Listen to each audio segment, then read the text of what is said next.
Hello and welcome to this episode of Motor Trend's Head to Head. Today we've got something of a no-brainer comparison for a couple of reasons. The first is, check out how similar these two cars are. The Corvette ZR1 makes 638 horsepower, while the new SRT Viper makes 640. That's 2 more. The Viper makes 600 pound-feet of torque, where the ZR1 makes 604. That's 4 more. Very similar cars, plus they look alike. The other reason why this is sort of a no-brainer is because neither car has any brains. Zombies, look elsewhere.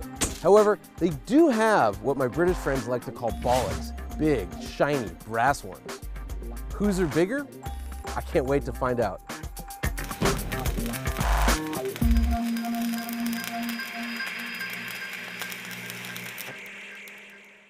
While their outputs are similar, the engines are quite different. The Viper's engine is, well, insane. At 8.4 liters, it's the largest displacement production car motor in the world. Oh, and it has 10 cylinders arranged in a V formation. Peak torque shows up at 5,000 RPM, right after hell is already broken loose. That still works, Bernard.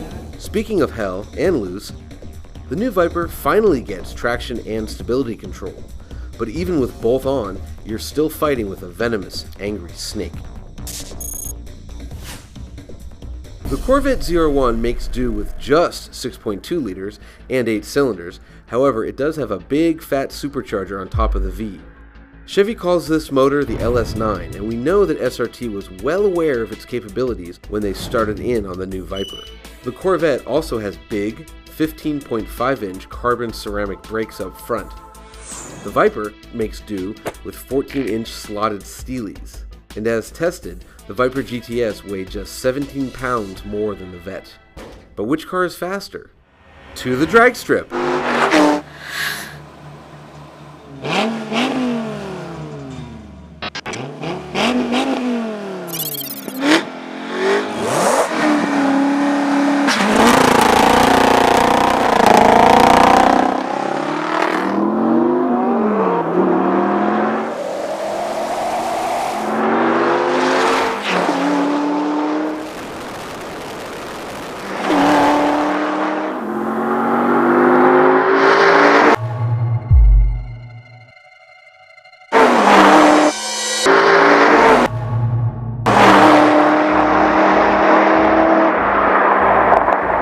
But how do these two monsters handle off the test track?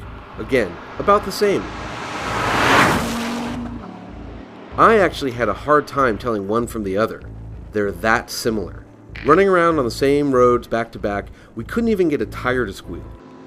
Thing is, the limits of these cars are so high that you can't even begin to sanely approach them on public roads. Personally, I would have had more fun in a Boxster, a Camaro 1LE, or a Subaru BRZ. The Viper has a nicer, higher quality interior, but there's a big but.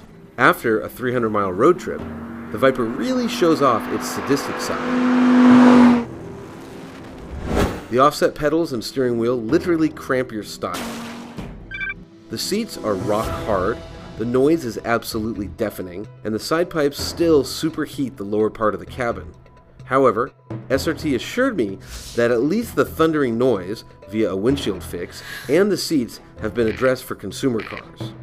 So, if you can't fully exploit these beastie boys on the street, you've got to take them to a track. And what better track than the notorious destroyer of brakes, Mazda Raceway Laguna Seca. Here are my impressions. Okay. Mazda Raceway, Laguna Seca, Corvette ZR1 on these awesome cup tires. First of all, this car is such a beast. God. I'm gonna lift for one. Oh, maybe I'm not. Okay, didn't lift. Wasn't flat, didn't lift. Big brake zone, and we got big brakes. And, you know, Laguna Seca is a big braking track. And these humongous carbon ceramics with these sticky cup tires, it's just, you have such control in this car. Really good job by Chevrolet.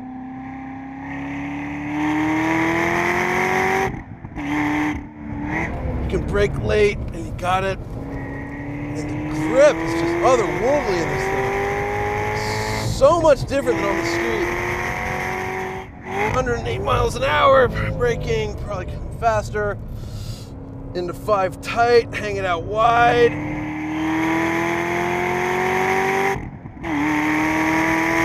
What an amazing car. Lifted too early there, but that's okay. Into 6 on the strips. Hard up the hill. This thing just charges.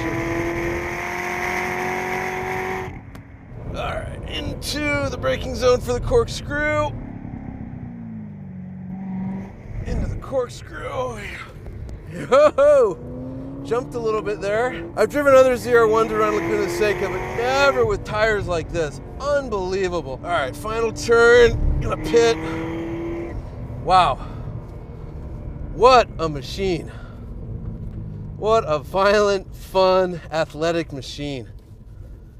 I just hope they build these forever. So much fun. What a car. All right, here we are. SRT Viper GTS. Going down the front straight at Laguna Seca. Oh, woo! So much power. This thing just lights up at 5,000 RPM. That's actually where max torque is. 8.4 liter V10 produces max torque at 5,000 RPM. It's just nuts. Oh, and it is a handful. This is not like the Corvette. This bounces more. Suspension feels a lot stiffer.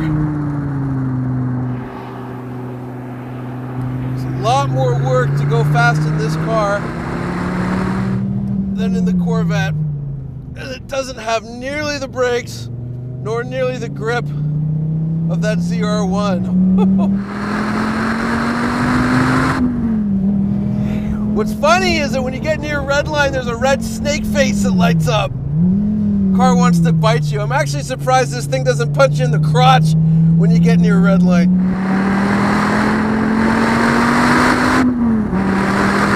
It actually feels quicker than the ZR1, just straight line acceleration. Leap for it.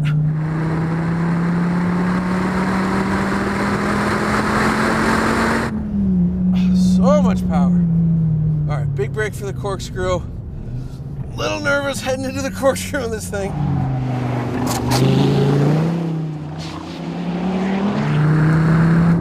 This suspension's really stiff, and I'm not getting the confidence in this car that I had in the ZR1. It just doesn't seem to grip as well quickly, or doesn't seem to grip as well at high speeds as the ZR1, but that's a lot of fun.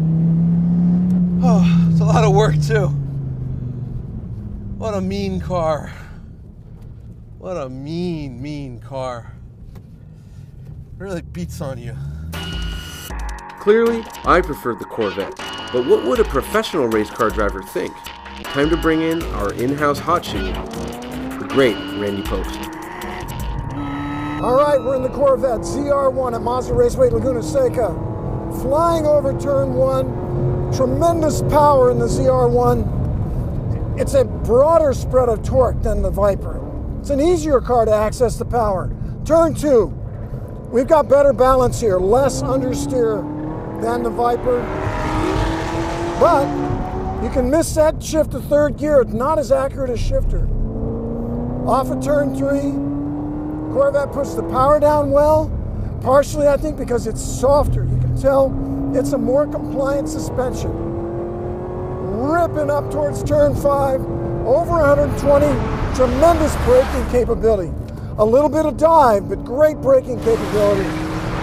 Off of turn 5, climbs the hill like a beast, makes wonderful noise. It's loud on track and it's quiet on the street. Good combination in the ZR1. Through turn 6, that compliant suspension does a great job of absorbing the bumps. Into the corkscrew. Again, appreciate the powerful braking. The carbon brakes have a lot of bite. Over the corkscrew, power down in second gear. Corvette is an easier, more manageable car to drive. Down through turn 9. Extremely well balanced, a very slight power oversteer. Through turn 10, same thing. Into the last corner. Those brakes are strong again. Better seats hold me in place. Power it down. Little oversteer off the last corner. Easy to catch.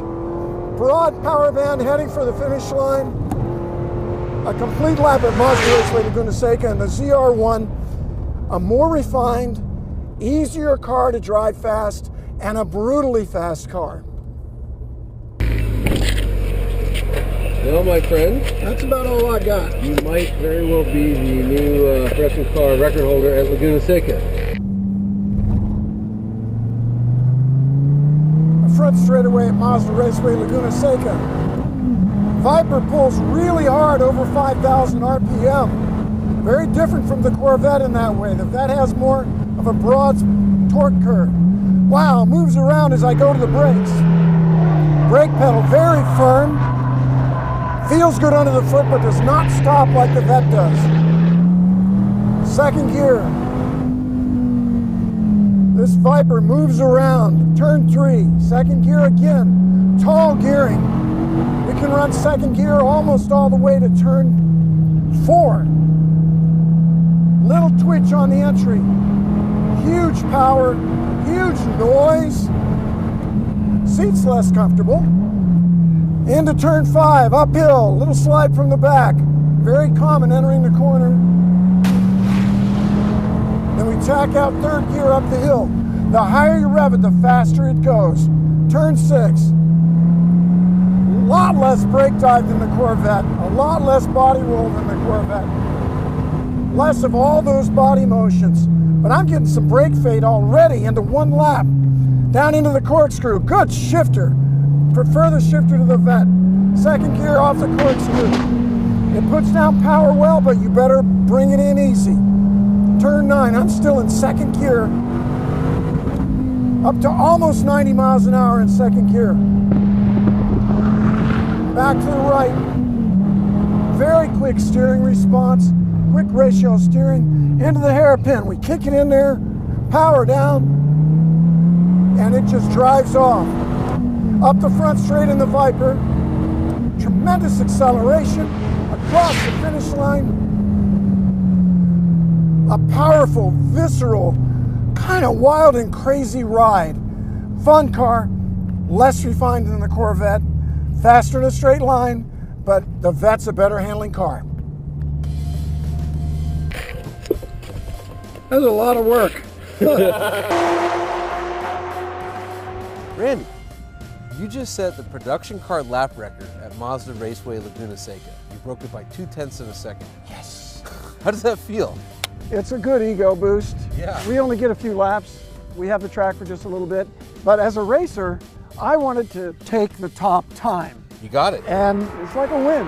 What was the difference between the Viper and the ZR1 on the track? Because the Viper, I mean, while it was slower than the ZR1, the Viper is still faster than the Ferrari 458 Italia, faster than the Lexus LFA, faster than the Nissan GTR. I mean, it's a real supercar, but this thing was 2 seconds a lap faster. Why? Why was this one so much faster? I hear you list those foreigners and I think, God bless America. These are American cars. So fast, so much potential speed. But the reason the Corvette ZR1 was quicker, at least in my hands, was that performance is accessible. I can get to the limit of the car and stay there. And that's what lap time comes down to. Being able to fill the friction circle with braking, blending it into cornering, blending into acceleration. Both cars have tremendously high capabilities. But in the Corvette, I can reach those capabilities. Less fear and more consistency and smoothness. The Viper's a little bit scary. It's a little more brutal. It's a much more difficult car to drive fast, isn't it? It's a sadistic car. And you know, ZR1, again, it's over 2 seconds a lap faster, which is pretty huge. And I think now we can conclude this head-to-head. The winner, Corvette ZR1. Thanks for watching, everybody.